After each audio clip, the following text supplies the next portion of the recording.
Highway engineering के last lecture में हमने रोड ज्योमेट्री के जो भी पार्ट्स होते हैं उनको देखा था। तो रोड ज्योमेट्री में हमने इतने सारे पार्ट्स देखे थे, जिसमें road alignment, formation, width of payment, road shoulder, side slope, camber, gradient, design, speed, super elevation, curve, road margin, road structure. इसके बाद 2-3 पार्ट और भी थे। सारी पार्ट्स को हमने केवल वहाँ पे नाम उनके डिस्कस किए थे। इस लेक्चर में हम 1 बाई 1 सारे पार्ट्स को डिस्कस करने जा रहे हैं। तो आइए इसमें देखते हैं। सबसे पहला जो है रोड अलाइनमेंट। रोड अलाइनमेंट क्या होता है? तो रोड अलाइनमेंट अगर हम देखेंगे तो रोड अलाइनमेंट की परिभाषा है नक्शे या भूमि पर प्रस्तावित सड़क की मध्य रेखा की स्थिति सड़क का संरेखण कहलाती है।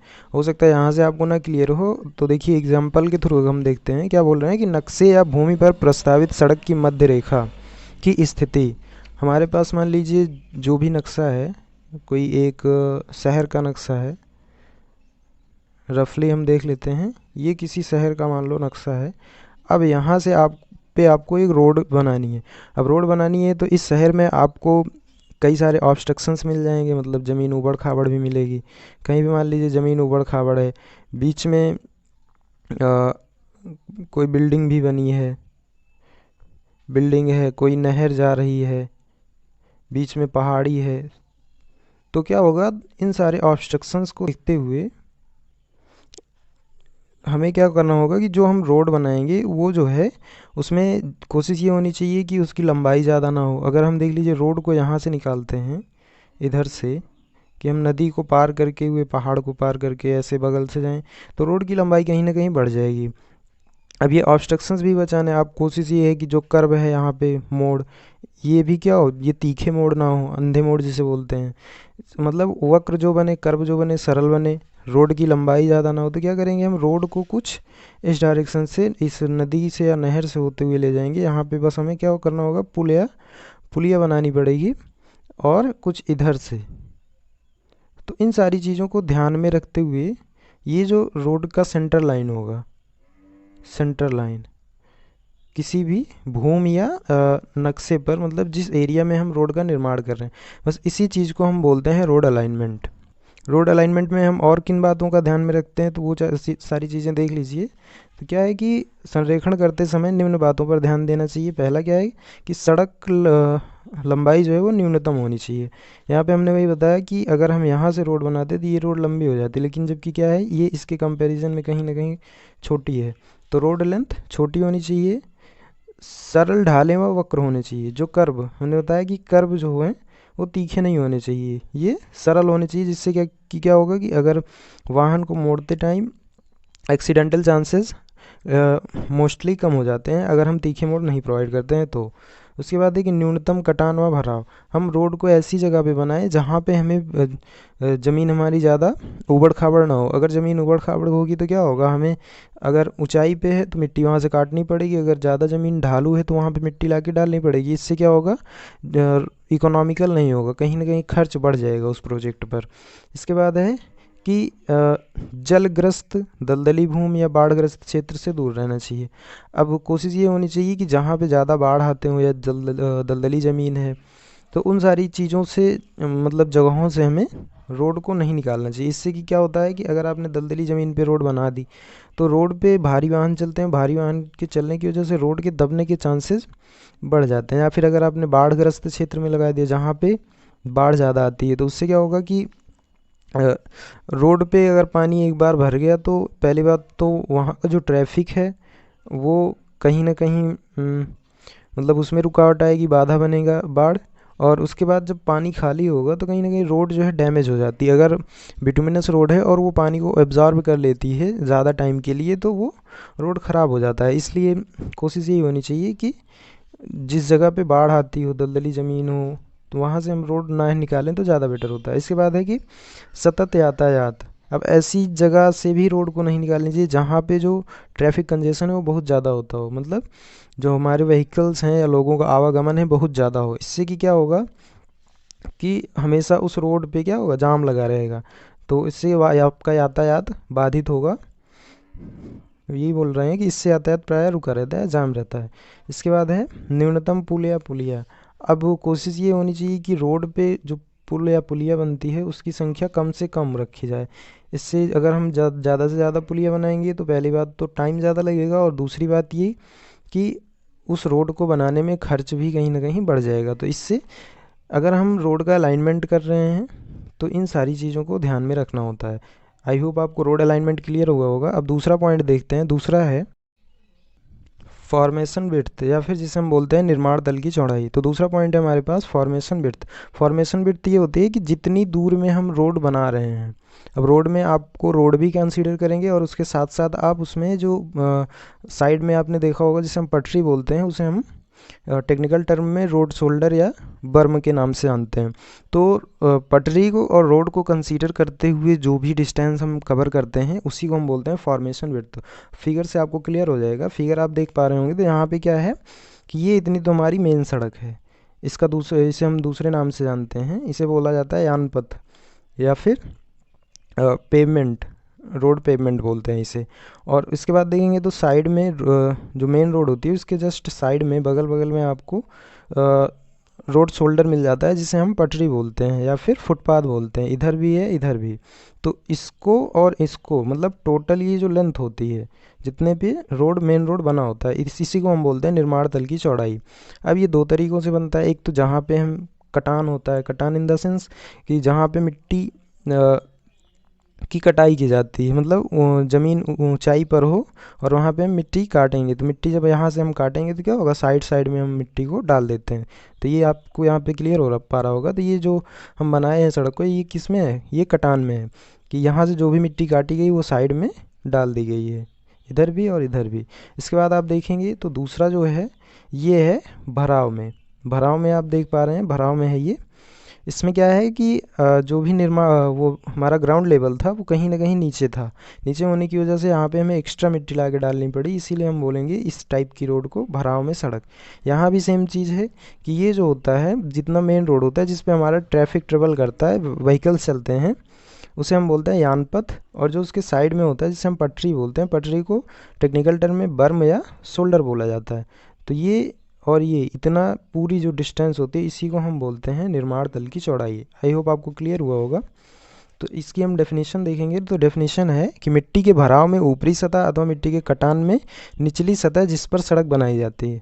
बोल रहे हैं कि भराव में ऊपरी सतह, भराव में आप देखेंगे तो ये भराव में ये जो है ऊपरी सतह, और कटान में निचली सतह, कटान में ये जो निचली सतह है जिस पर सड़क बनाई जाती है, इसी पे टोटल पे सड़क बनाई जाती है, उसे ही हम बोलते हैं निर्माण तल की चौड़ाई या निर्माण स्तर कहलाता है।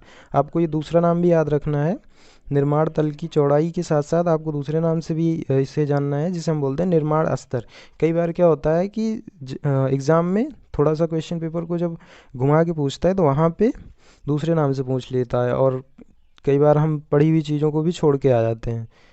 तो आप दो नाम तीन नाम जितने भी नाम होते हैं उन सारे नाम को आप याद रखेंगे। केवल इसी टॉपिक की बात नहीं हो रही, जितने भी टॉपिक आपको पढ़ने को मिलेंगे और उसमें जितने भी नाम आपको देखने को मिलेंगे सारे नाम आप क्लियर करके रखिएगा।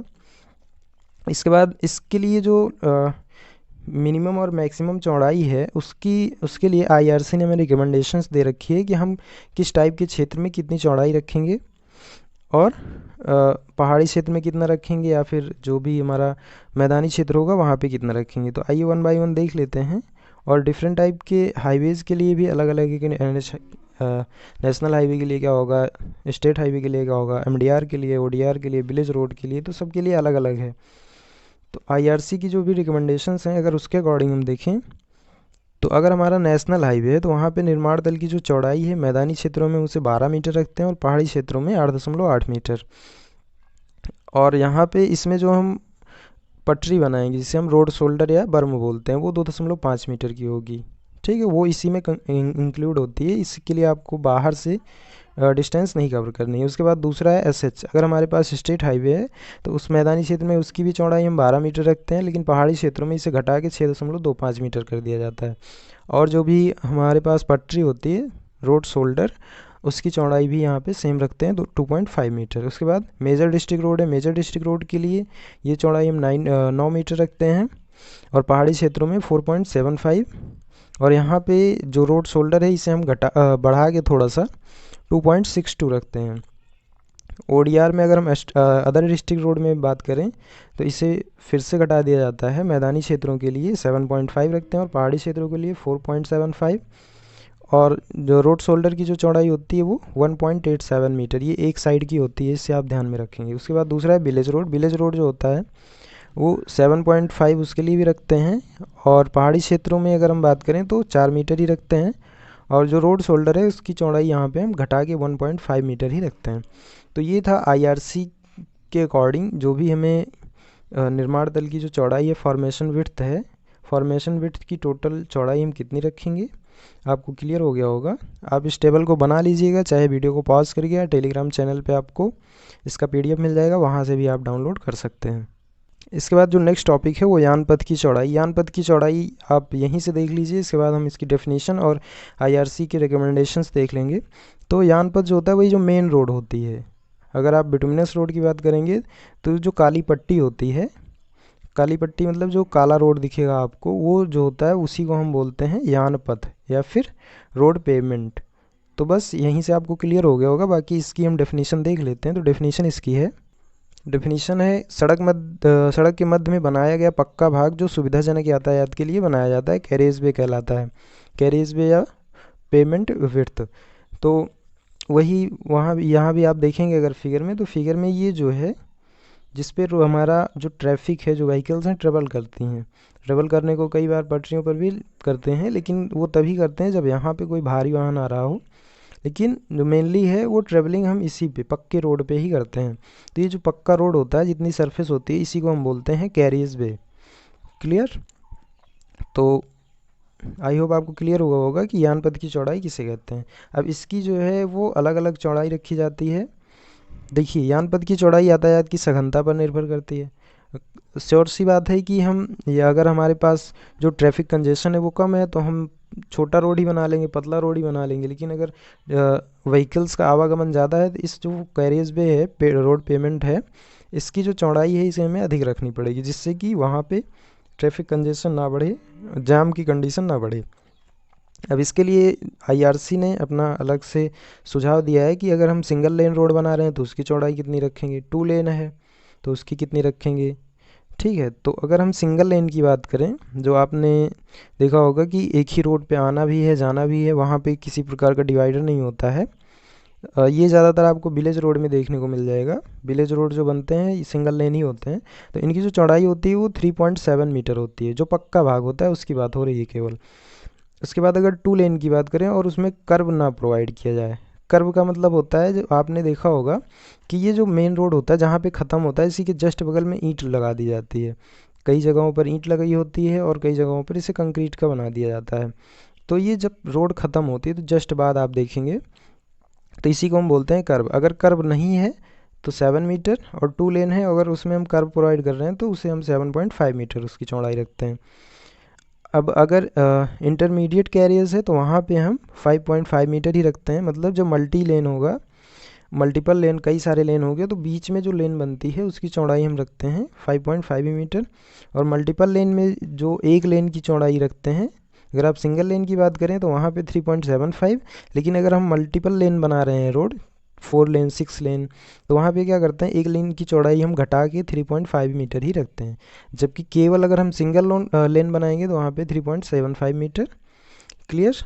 अब एक चीज़ और देख लेते हैं यहाँ पे कि जो हम वाहन चलाते हैं सड़कों पर, उनकी हाइट की क्या होती है IRC के अकॉर्डिंग। बाकी तो कुछ लोग मॉडिफाई करवा लेते हैं, तो मॉडिफाई कराने के बाद लंबाई भी बढ़ जाती है उनकी और चौड़ाई भी बढ़वा लेते हैं। लेकिन IRC के अकॉर्डिंग जो हम वाहन चलाते हैं उनकी मैक्सिमम लेंथ कितनी होनी चाहिए, मैक्सिमम विड्थ कितनी होनी चाहिए, हाइट कितनी होनी चाहिए, वो सारी चीज़ें देखते हैं। तो कोई भी वाहन हो, चाहे वो ट्रक हो, बस हो, कोई अदर प्रकार का वाहन हो, उसकी जो मैक्सिमम लेंथ होनी चाहिए वो 10.6 मीटर, मतलब लगभग अगर आप यहाँ से निकालेंगे तो 35 फीट के आसपास एक जो वाहन होता है उसकी लंबाई होनी चाहिए, उससे ज़्यादा नहीं होनी चाहिए। ये IRC रिकमेंड करता है। इसके बाद चौड़ाई जो होती है वो 2.5 मीटर, तो चौड़ाई जो है वो 2.44 मीटर होनी चाहिए, और ऊंचाई 3.8 मीटर से ज़्यादा नहीं होनी चाहिए। तो ये वाहनों की लंबाई, चौड़ाई, ऊंचाई, और सिंगल लेन डबल लेन के लिए क्या भी रिकमेंडेशंस है IRC के अकॉर्डिंग, ये सारा डेटा यहाँ पे गिवन है। तो इसके बाद नेक्स्ट जो टॉपिक है रोड शोल्डर को हम नेक्स्ट लेक्चर में डिस्कस करेंगे, क्योंकि वीडियो की लेंथ ज़्यादा हो जा रही है। तो अभी के लिए बस इतना ही। अगर आप हमारे चैनल पे नए हैं तो चैनल को सब्सक्राइब ज़रूर कर लीजिए अगर आपको इन्फॉर्मेशन अच्छी लगी तो, और दोस्तों के साथ भी शेयर कर दें जिससे कि उनकी भी हेल्प हो जाए। बाकी मिलते हैं नेक्स्ट वीडियो में, तब तक के लिए जय हिंद जय भारत।